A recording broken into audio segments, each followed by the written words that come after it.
ಒಂದಲ್ಲ ಒಂದ್ ಕಡೆ ಬಾಬಾ ಸಾಹೇಬ್ ಡಾಕ್ಟರ್ ಬಿ.ಆರ್. ಅಂಬೇಡ್ಕರ್ ಅವರ ಜಯಂತಿನ ಆಚರಣೆ ಮಾಡ್ತಾರೆ ಇರ್ತಾರೆ. ಯಾಕೆ ಆಚರಣೆ ಮಾಡ್ತಾರೆ 365 ದಿನನು ಅಂತಂದ್ರೆ ಬೇರೆಯವ್ರ ಜಯಂತಿಗಳೆಲ್ಲ ಅವತ್ತಿನ ದಿನಕ್ಕೆ ಸೀಮಿತ ಅಷ್ಟೇ. ಸಾವಿರಾರು ವರ್ಷಗಳಿಂದ ನಮ್ಗೆ ವಿದ್ಯೆ ಇರ್ಲಿಲ್ಲ, ಉದ್ಯೋಗ ಇರ್ಲಿಲ್ಲ, ನಾವು ಆಸ್ತಿ ಹೊಂದತಕ್ಕಂತ ಹಕ್ಕು ಸಮೇತ ಇರ್ಲಿಲ್ಲ. ಅದನ್ನೆಲ್ಲ ತಂದುಕೊಟ್ಟಿದ್ದು ಯಾರು? Baba Saheb doctor B R. ಅಂಬೇಡ್ಕರ್ ಅವರು. ಈಗ ಗಲಾಟೆ ಮಾಡ್ಬೇಡ್ರಿ. ನಿಮ್ಮ ಅಜ್ಜಿ ತಾತನ ಕಾಲದಲ್ಲಿ ನಮ್ಮ ಪರಿಸ್ಥಿತಿ ಹೆಂಗಿತ್ತಂತ ನಿಮ್ಗೆಲ್ಲ ಗೊತ್ತಿದೆಯಲ್ಲ. ಮಾಮೂಲಾಗಿ ನಾವು ಅಂಬೇಡ್ಕರ್ ಒಂದು ಜೀವನ ಚರಿತ್ರೆ, ಬಾಬು ಜಗಜೀವನ್ ರಾಮ್ ಒಂದು ಚರಿತ್ರೆನ ದಿನನಿತ್ಯ ಹೇಳ್ಕೊಂಡು ಬಂದಿದ್ದೀವಿ. ಬಹಳ ಸ್ಪಷ್ಟವಾಗಿ ಇಷ್ಟೇ, ಅಂಬೇಡ್ಕರ್ ಅವರು ನಮಗೆ ಕಾನೂನನ್ನ ರಚನೆ ಮಾಡಿಕೊಟ್ರು. ಆ ಕಾನೂನು ರೀತಿಯಲ್ಲಿ ಬಾಬು ಜಗಜೀವನ್ ರಾಮ್ ರವರು ಸಂವಿಧಾನದಲ್ಲಿ ಅವ್ರು ಏನು ಅಡಕ ಮಾಡಿಕೊಟ್ರು, ಕಾನೂನು ರೀತಿಯಲ್ಲಿ ನಾವೇನೆಲ್ಲ ಹಕ್ಕುಗಳನ್ನು ಪಡಿಬಹುದು ಅನ್ನೋದನ್ನ ಅವರು ಸಚಿವ ಸಂಪುಟದಲ್ಲಿ ಮಂತ್ರಿಗಳಾಗಿ ಜಾರಿ ಮಾಡ್ತಕ್ಕಂಥ ಕೆಲಸನ ಮಾಡ್ಕೊಂಡು ಬಂದ್ರು. ರೈಲ್ವೆ ಮಂತ್ರಿಗಳಾಗಿದ್ರು. ಆ ಸಂದರ್ಭದಲ್ಲಿ ನಮ್ಮನ್ನ ಯಾರು ರೈಲ್ವೆನಲ್ಲಿ ಯಾರು ಆ ಟೈಮಲ್ಲಿ ತುಂಬಾ ಅಸ್ಪೃಶ್ಯತೆ ಇತ್ತು. ಡಿ ಗ್ರೂಪ್ ನೌಕರರಾಗಿನೂ ನಮ್ಮನ್ನ ಯಾರನ್ನು ಸೇರಿಸ್ತಿರ್ಲಿಲ್ಲ. ಅಂತ ಸಂದರ್ಭದಲ್ಲಿ ಅವರಿಗೆ ನಿಜವಾಗಿಯೂ ಅಸ್ಪೃಶ್ಯತೆಯ ನೋವಿತ್ತು, ಬಡತನ ಏನು ಅಂತ ಗೊತ್ತಿತ್ತು. ಆ ಕಾರಣದಿಂದ ಬಹಳಷ್ಟು ಜನ ರೈಲ್ವೆ ನೇಮಕಾತಿಯಲ್ಲಿ ನಮ್ಮವ್ರನ್ನ ಸೇರಿಸ್ಕೊಳ್ತಕ್ಕಂಥ ಕೆಲಸಗಳನ್ನ ಅವರು ರೈಲ್ವೆ ಮಂತ್ರಿಗಳಾಗಿ ಮಾಡಿದ್ರು. ಆಮೇಲೆ ನಿಮ್ಗೆಲ್ಲ ಗೊತ್ತಿದೆ, ಹಿರಿಯರಿಗೆ ಅವ ಏನು ಎಮರ್ಜೆನ್ಸಿ ಅಂತ ಏನು ಅವಾಗ ಬಡತನ ಇತ್ತು. ಎಮರ್ಜೆನ್ಸಿ ಇಂದಿರಾ ಗಾಂಧಿ ಅವರು ಪ್ರಧಾನಮಂತ್ರಿಗಳಾಗಿದ್ರು.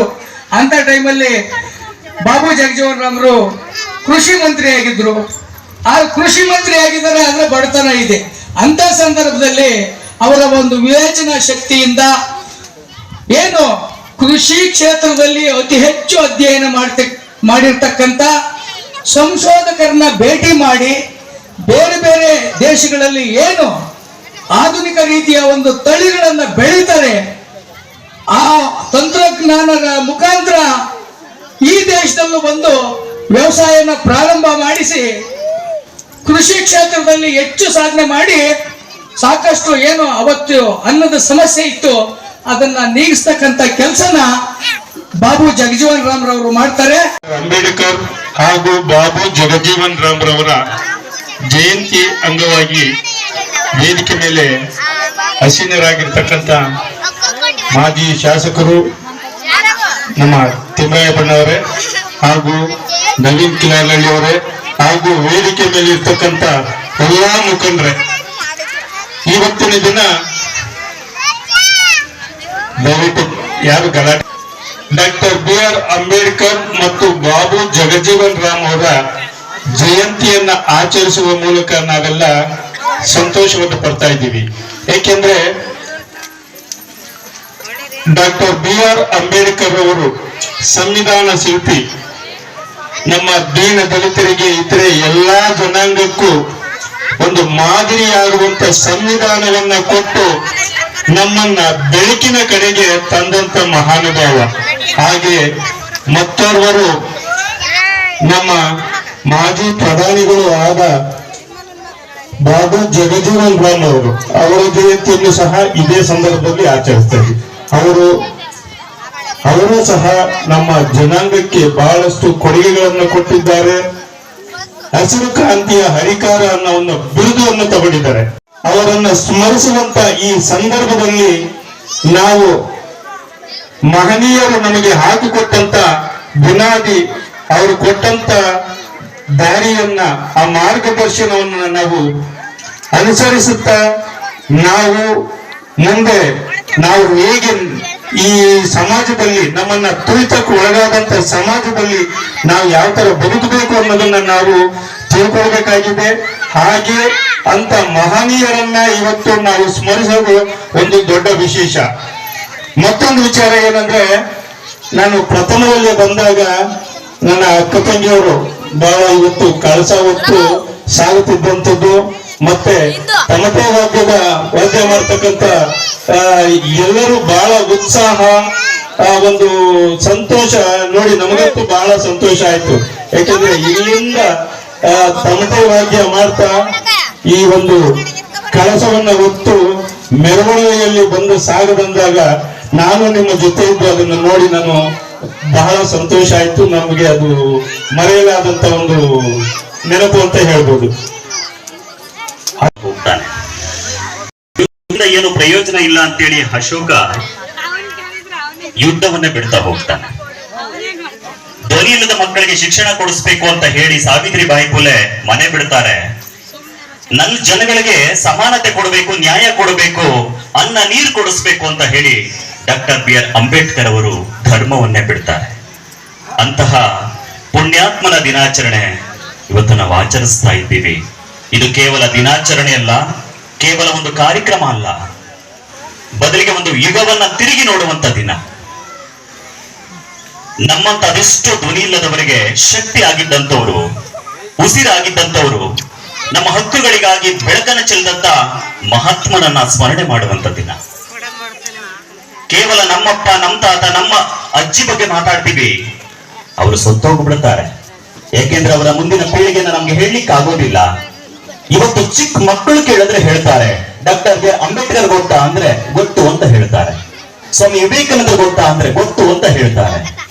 ಯಾಕೆ ಅಂದ್ರೆ ನಾವು ರಕ್ತ ಹಂಚ್ಕೊಂಡು ಹುಟ್ಟಿದೀವಿ. ನಮ್ಮ ತಂದೆ ತಾಯಿಗಳು, ನಮ್ಮ ತಾತಂದ್ರು, ಅವ್ರ ಹೆಸರು ನಮ್ಮ ಮಕ್ಕಳಿಗೆ ಗೊತ್ತಾಗೋದಿಲ್ಲ. ನಾವು ರಕ್ತ ಹಂಚ್ಕೊಂಡು ಹುಟ್ಟಿಲ್ಲ ಡಾಕ್ಟರ್ BR ಅಂಬೇಡ್ಕರ್ ಅವರ ಕುಟುಂಬದ, ಆದ್ರೆ ಅವ್ರ ಹೆಸರನ್ನು ಹೇಳ್ತಾರೆ ಅಂತ ಅಂದ್ರೆ ನಮ್ಮಪ್ಪ, ನಮ್ಮ ತಾತ, ನಮ್ಮ ಎಲ್ಲರೂ ಕೂಡ ಸ್ವಾರ್ಥಕ್ಕೋಸ್ಕರ ಬದುಕ್ತಾರೆ. ಬರೀ ನನ್ನ ಕುಟುಂಬಕ್ಕೋಸ್ಕರ, ನನ್ನ ಫ್ಯಾಮಿಲಿ ಚೆನ್ನಾಗಿರ್ಬೇಕು ಅಂತ ಬದುಕ್ತಾರೆ. ಆದ್ರೆ ಡಾಕ್ಟರ್ BR ಅಂಬೇಡ್ಕರ್ ಅವರು ಇಡೀ ಸಮಾಜಕ್ಕೋಸ್ಕರ ಬದುಕ್ತಾರೆ. ಸಮಾಜವನ್ನ ಕಟ್ಟಬೇಕು ಅಂತ ಬದುಕ್ತಾರೆ. ನಿಮಗೋಸ್ಕರ ಬದುಕ್ತಾರೆ, ನನ್ಗೋಸ್ಕರ ಬದುಕ್ತಾರೆ. ಎಲ್ಲೂ ಕೂಡ ನಾನ್ ಬದುಕಬೇಕು ಅಂತ ಬದುಕಲಿಲ್ಲ. ಬಹುಶಃ ನಾನ್ ಬದುಕಬೇಕು ಅಂತ ಬದುಕಿದ್ರೆ ಇನ್ನೊಂದು 100 ವರ್ಷ ಹೆಚ್ಚಿಗೆ ಬದುಕ್ತಿದ್ರೆ ನೋವುಗಳಿಗಿಂತ ನನ್ನ ಜನಗಳು ಬಂದಿರೋ ನೋವುಗಳ ಬಗ್ಗೆ ಯೋಚನೆ ಮಾಡ್ಲಿಕ್ಕೆ ಶುರು ಮಾಡಿದ್ರಲ್ಲ, ಯಾರ ಬಗ್ಗೆನೂ ಅಲ್ಲ, ನಿಮ್ ಬಗ್ಗೆ. ಅವ್ರು ಹೇಳ್ತಿರ್ತಾರೆ, ಶಿಕ್ಷಣ ಕೊಡಿಸ್ಬೇಕು ಅಂತ ಇಷ್ಟೊತ್ತು ಎಷ್ಟು ಅದ್ಭುತವಾಗಿ ಹನುಮಂತರಾಯಪ್ಪನವ್ರು ಮಾತನಾಡಿದ್ರು, ವೆಂಕಟವ್ರು ಮಾತನಾಡಿದ್ರು, ವೇದಿಕೆಯಲ್ಲಿರುವಂತವ್ರು ಎಲ್ಲರೂ ಮಾತನಾಡ್ತಾ ಬಂದ್ರು. ಅವ್ರು ಹೇಳಿದ್ದಿಷ್ಟೇ, ನಮ್ಮ ಮಕ್ಕಳಿಗೆ ಶಿಕ್ಷಣ ಕೊಡಿಸ್ಬೇಕಾಗಿದೆ, ಮದ್ಯ ಕುಡಿಸಬಾರ್ದಾಗಿದೆ ಅಂತ. ನಾವು ಉಲ್ಟಾ ಹಾಕ್ತಾ ಇದ್ದೀವಿ. ದುಶ್ಚಟಗಳಿಗೆ ಬಲಿ ಆಗ್ಬಾರ್ದು ಅಂತ ಡಾಕ್ಟರ್ BR ಅಂಬೇಡ್ಕರ್ ಅವತ್ತೇ ಬಾಯಿ ಪಡ್ಕೊಂಡು ಹೇಳಿದ್ದಾರೆ, ಮಕ್ಕಳಿಗೆ ಅಕ್ಷರಾಭ್ಯಾಸವನ್ನ ಕಲಿಸೋಣ ಅಂತ. ಆದ್ರೆ ನಮ್ಮ ದುರಭ್ಯಾಸಗಳು ಏನಾಗ್ತಾ ಇದಾವೆ ಅಂದ್ರೆ ದುಶ್ಚಟಗಳಿಗೆ ಬಲಿ ಹಾಕ್ತಾ ಇದ್ದೀವಿ. ಇದು ನಾವು ಕೊಡ್ತಾ ಇರುವಂತ ಅಂಬೇಡ್ಕರ್ಗೆ ಗೌರವನ ಅಂತ ನಮಗ್ ನಾವೇ ಪ್ರಶ್ನೆ ಹಾಕೋಬೇಕಾಗಿದೆ. ಅಂಬೇಡ್ಕರ್ ಯಾವತ್ತೂ ಕೂಡ ಜಾತಿಗಳನ್ನ ಹೊಡೆಯುವಂತ ಕೆಲಸ ಮಾಡಿಲ್ಲ, ಬದಲಿಗೆ ಜಾತಿಗಳನ್ನ, ಸಮುದಾಯಗಳನ್ನ, ಮನಸ್ಸುಗಳನ್ನ ಕಟ್ಟುವಂತ ಕೆಲಸ ಮಾಡ್ತಾ ಬಂದಂತವ್ರು. ನಾವಿವತ್ತು ನಮ್ಮ ಮನಸ್ಸುಗಳನ್ನ ಹೊಡ್ಕೊಳ್ತಾ ಇದ್ದೀವಿ, ಮನೆಗಳಲ್ಲಿ ಹೊಡ್ಕೊಳ್ತಾ ಇದ್ದೀವಿ. ನಾನು ಎಷ್ಟೋ ಸಲ ಹೇಳ್ತಿರ್ತೀನಿ, ಗೋಡೆ ಬಿದ್ರೆ ಕಟ್ಕೋಬಹುದು, ಒಂದ್ಸಲಿ ನಮ್ಮ ಮನಸ್ಸು ಮತ್ತೆ ನಮ್ಮ ಜೀವನ ಮುರಿದು ಬಿತ್ತು ಅಂತಂದ್ರೆ ಮತ್ತೆ ಕಟ್ಕೊಳ್ಳಿಕ್ಕೆ ಅಸಾಧ್ಯ ಅಂತ. ಅಂತ ಕಾಲಘಟ್ಟದಲ್ಲಿ ನಾವು ಬದುಕ್ತಾ ಇದ್ದೀವಿ.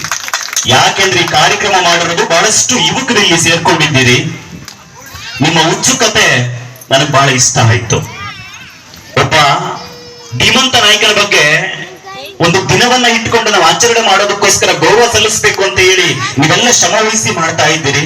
ಹಾಗಾಗಿ ನನ್ನ TN ಬೆಟ್ಟ ಎಲ್ಲ ನನ್ನ ಯುವಕರಿಗೆ ಈ ಸಂದರ್ಭದಲ್ಲಿ ವೈಯಕ್ತಿಕವಾಗಿ ಅಭಿನಂದನೆಗಳು. ಇನ್ನೊಂದು ಹೇಳ್ತಾರೆ, ನಾನು ಹೆಚ್ಚು ಮಾತನಾಡ್ಲಿಕ್ಕೆ ಹೋಗಲ್ಲ, ಬೇಜಾರಾಗ್ತಾ ಇದೆಯಾ? ಬೇಸರ ಅಡಸನು ಮಾಡಬೇಕು ಅಂತ ಹೋರಾಟ ಮಾಡಿರುವಂತ ಧೀಮಂತ ನಾಯಕರ ಬಗ್ಗೆ ಮಾತಾಡ್ಬೇಕಾದಾಗ ಯಾಕೆ ಬೇಸರ ಹಾಕ್ಬೇಕಾಗಿದೆ?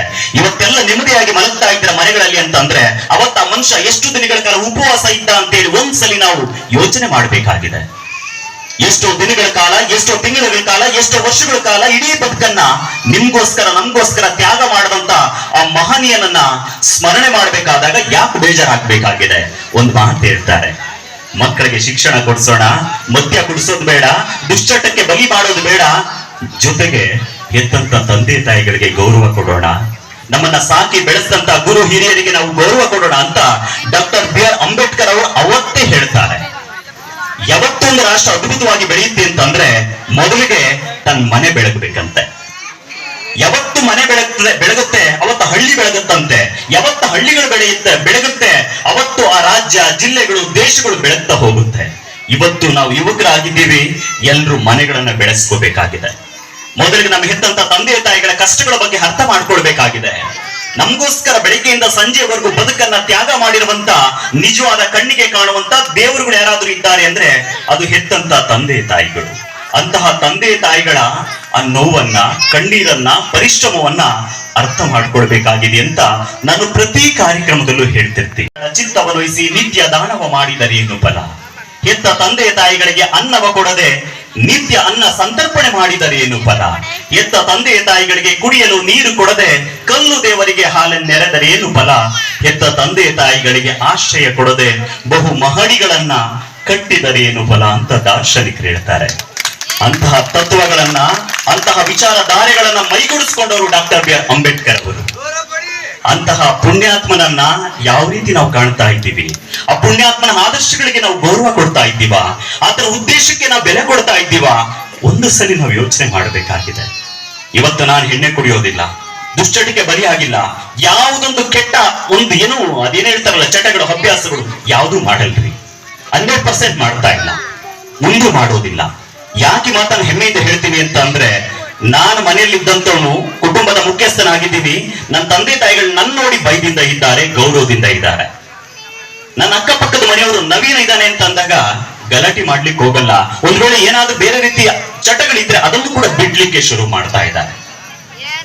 ಯಾವಾಗ ಅಂತಂದ್ರೆ ಕುಟುಂಬದ ಮುಖ್ಯಸ್ಥರು ಮೊದಲಿಗೆ ಮಾದರಿ ಆಗ್ಬೇಕಾಗಿದೆ.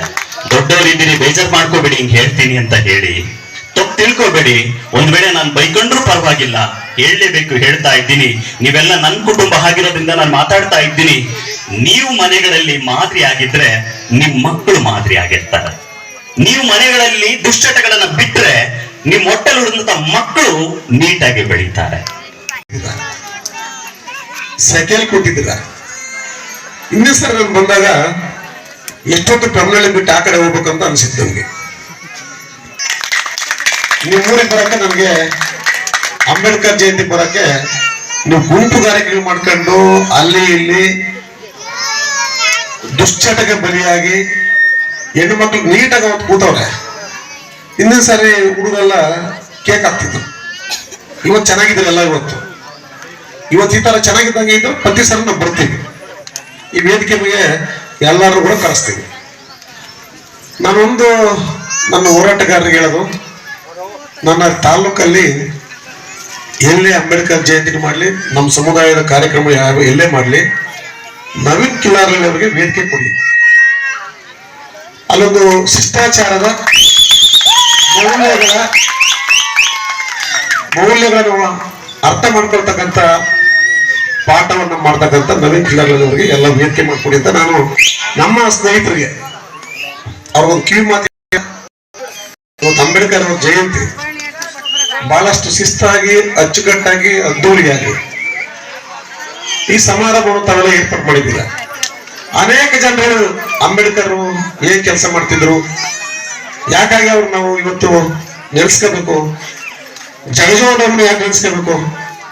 ಇವರು ಅಸ್ಪೃಶ್ಯರಲ್ಲಿ ಹುಟ್ಟಿರ್ತಕ್ಕಂಥ ಮಹಾನ್ ನಾಯಕರುಗಳು. ಅವ್ರ ಸಾಧನೆಯನ್ನು ಕೊಂಡಾಡ್ಲಿಕ್ಕೆ, ಅವ್ರ ಸಾಧನೆಯನ್ನು ನಿಮ್ಗೆಲ್ಲ ಹೇಳಲಿಕ್ಕೆ, ಅದಕ್ಕೆ ನಾವೆಲ್ಲ ಸೇರ್ಕೊಂಡು ಅವ್ರು ನೆನೆಸ್ಕೊಂಡು ಇವತ್ತು ಇಂಥ ಮಹಾನ್ ಭಾವರು ಈ ದೇಶದಲ್ಲಿ ಹುಟ್ಟಿ ತುಂಬಾ ಕೆಲಸದಲ್ಲಿರ್ತಕ್ಕಂಥ ಈ ಸಮಾಜವನ್ನ, ಕೆಟ್ಟ ವಾತಾವರಣದಲ್ಲಿ ಬದುಕಿರ್ತಕ್ಕಂಥ ಈ ಸಮಾಜವನ್ನ,